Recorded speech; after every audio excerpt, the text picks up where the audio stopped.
आज बात करेंगे हथेली के एक विशेष बिंदु पर, अंगूठे पर।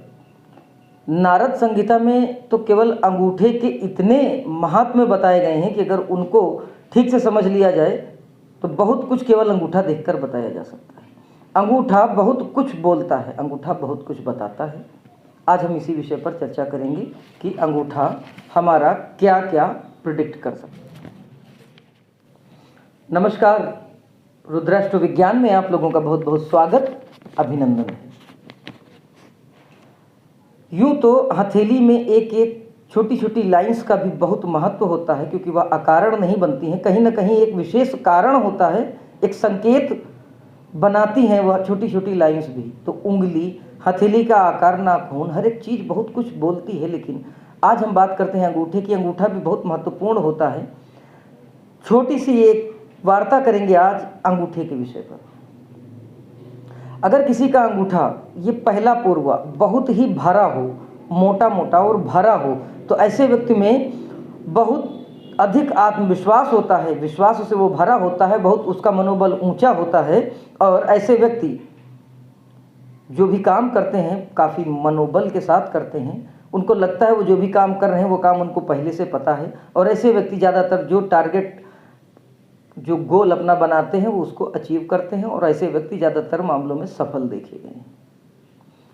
दूसरे अंगूठे की बात करते हैं जिसका आगे का पोरवा गद्दे जैसा हो। गदा आपने देखा है कि जैसे आगे का हिस्सा गद्दे का जो बहुत घुमावदार गोल आकार लिए होता है और आगे से बहुत फूला होता है। अगर इस प्रकार का अंगूठा है तो ऐसा व्यक्ति थोड़ा सा हिंसक हो सकता है, थोड़ा सा क्रोधी जिद्दी स्वभाव का हो सकता है। वो जरा जरा सी बात पर भड़कने वाला हो सकता है। और अगर मंगल के पर्वत बहुत ऊंचे हों और हथेली बहुत अधिक लालिमा लिए हुए हो तो ऐसे व्यक्ति बहुत ही हिंसक होते हैं। और ऐसे व्यक्ति बहुत जरा जरा सी बात पर मारपीट करने वाले भी देखे गए हैं। अगर किसी का अंगूठा का पहला हिस्सा पतवार की तरह, नाव की जो पतवार होती है वो एकदम स्ट्रिक्ट खड़ा खड़ा हो, तो ऐसे व्यक्ति जिद्दी होते हैं। स्वभाव से वह व्यक्ति जिद्दी होते हैं और अपनी बात पर अड़े रहते हैं। ऐसे व्यक्ति जबरदस्ती बात करते हैं, वो किसी दूसरे की बात को मानते ही नहीं हैं। भले इनको क्यों ना पता हो कि इनकी बात कहीं ना कहीं से गलत है, अतार्किक है, लेकिन फिर भी ये बात अपनी अड़े रहेंगे और अपनी बात को सही साबित करने की पूरी कोशिश करते रहेंगे। अगर पतवार की तरह एकदम स्ट्रेट खड़ा हुआ अकड़ा हुआ अंगूठा है तो। अगर किसी के आगे का अंगूठे का आगे का सिरा जो है वो चौकोर हो, हल्का सा स्क्वायर शेप का लिए हुए हो, तो ये बहुत सुंदर माना गया है। ऐसे लोगों के अंदर शासन करने की योग्यता होती है और ऐसे व्यक्ति अक्सर शासन करते हुए भी देखे गए हैं। अगर सूर्य और बृहस्पति पर्वत अच्छे हो और इनकी उंगलियों का आकार भी बहुत अच्छा और सुंदर सुडौल हो, भाग्य रेखा और या सूर्य रेखा की भी स्थिति बहुत अच्छी हो, तो ऐसे व्यक्ति मंत्री पद पाते हैं। ऐसे व्यक्ति शासन करने की क्षमता रखते हैं और बहुत बड़े स्तर पर उच्च अधिकारी बनते हैं, जज बनते हैं। अगर इस प्रकार का अंगूठा हो तो वह इन सब बातों को और भी अधिक बल दे देता है। बहुत सुंदर सोच वाले ऐसे व्यक्ति होते हैं और बहुत ही सफल देखे गए हैं ऊंचाई के मामले में। अगर किसी व्यक्ति का अंगूठा आगे का सिरा जो है वो नुकीला हो, अगर चोंचदार हो, तो ऐसे व्यक्ति की संकल्प शक्ति, इच्छा शक्ति कमजोर होती है।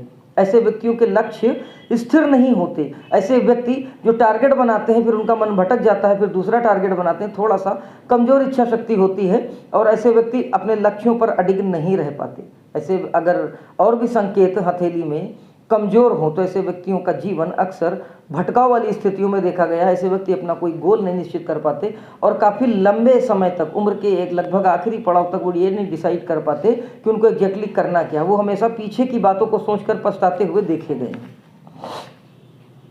एक चीज़ और, ये हथेली का जो हिस्सा है ये हमारा अंगूठा और हमारी जो हथेली है, इस हथेली को एक 90 डिग्री का कोण बनाता है। अंगूठा और हमारी हथेली, अंगूठा फैलाने पर ये 90 डिग्री का कोण बनाता है, 90 डिग्री से कम का कोण बनाता है या 90 डिग्री से अधिक का कोण बनाता है। इसका भी बहुत महत्व रखता है।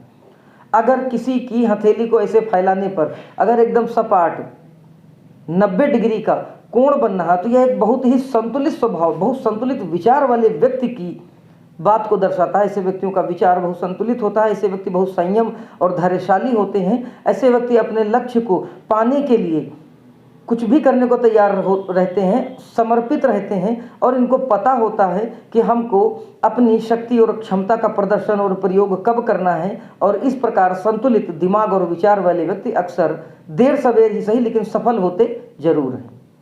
अगर किसी व्यक्ति का अंगूठा अगर इस प्रकार है, यानी कि खींचने पर भी 90 अंश से कम का कोण बना रहा है, तो ऐसे व्यक्ति परंपरावादी होते हैं, रूढ़िवादी होते हैं, बने बनाए नियमों का पालन करने वाले होते हैं। ऐसे व्यक्तियों के अंदर साहस की कमी होती है।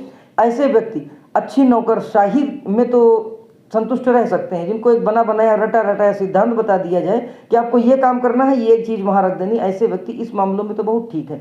लेकिन ऐसे व्यक्ति बहुत अधिक रचनात्मक नहीं होते हैं। और अगर मान लीजिए कि चंद्र वगैरह का सपोर्ट मिल जाए, रचनात्मकता इनके अंदर आ भी जाए, फिर भी इनके अंदर इतना साहस नहीं होता है कि किसी परंपरा को तोड़कर उसके आगे कोई काम कर सकें। ऐसे व्यक्तियों के अंदर न वैज्ञानिक सोच होती है, न रचनात्मकता होती है। अक्सर ऐसे लोगों की जो ब्रेन लाइन है वह भी नीचे की ओर झुकती नहीं देखी गई है। क्यों? क्योंकि उनके अंदर रचनात्मकता की कमी होती है और चंद्र क्षेत्र रचनात्मकता के मामले में इनका बिल्कुल सहयोग नहीं करता। अब तीसरी बात करते हैं, जो कि अधिक कोण, यानी कि अगर हम ऐसे करेंगे तो ये हमारा अंगूठा जो है वो 90 अंश के ऊपर का एक कोण बनाता होगा। ये थोड़ा सा निरंकुशता की ओर बताता है। ऐसे व्यक्ति मनमाने हो सकते हैं, ऐसे व्यक्ति लेकिन रिस्क लेने वाले होते हैं। अगर हथेली में और भी अधिक उनके अंदर संकेत दिख रहे हो तो ऐसे व्यक्ति शेयर मार्केट में या ऐसी जगहों पर जहां पर कुछ रिस्क लेने वाली बात हो, तो ऐसे लोग इस मामलों में सफल देखे गए हैं। लेकिन कुछ मनमानी करने का जो इनके अंदर अवगुण है वो इनके पारिवारिक जीवन को भी कहीं ना कहीं डिस्टर्ब करता रहता। ऐसे लोगों के लिए एक विशेष सलाह है कि परिवार में मनमानी जैसी अवधारणा को ना पनपने दें, थोड़ा सा अपने अंदर मृदुलता और सरलता का भाव लाएं, ताकि आपका पारिवारिक जीवन, आपका जो व्यक्तिगत जीवन है जिसमें आपके मित्र और आपके बंधु आते हैं, उनके साथ आपका सामंजस्य अच्छा बना रहे। बाकी जहाँ पर आपको लगता है कि रिस्क लेना चाहिए, वहाँ पर अगर आप रिस्क लेते हैं ऐसे लोग, तो वह लोग सफल माने गए हैं। आज हमने बात की अंगूठे के कुछ विशेष पहलुओं पर। हालांकि अंगूठे के मामले में भी बहुत सी बातें हैं जिनके बारे में चर्चा अगर करने बैठ जाएंगे तो कम से कम 2 से 3 घंटा लगेगा, फिर भी पूरी व्याख्या नहीं की जा सकती। फिर भी अगर आप लोगों को लगता है कि किसी विशेष टॉपिक पर, अंगूठे के संबंध में या किसी भी टॉपिक पर जो कि ज्योतिष से संबंधित है, आप कोई जानना चाहते हैं, आपके अंदर कोई जिज्ञासा है, तो आप हमें उस विषय के बारे में बताएं। हम आपको बताएंगे कि क्या सटीक फल कथन हो सकता है उस विषय के बारे में, क्या वैज्ञानिक शोध है उसका और क्या ज्योतिषीय महत्व है। इन्हीं विचारों के साथ इस वीडियो को यहीं पर विराम देता हूं। अगले फिर किसी लाभकारी ज्ञानवर्धक वीडियो में आपसे बात होती है। तब तक के लिए जय महाकाल।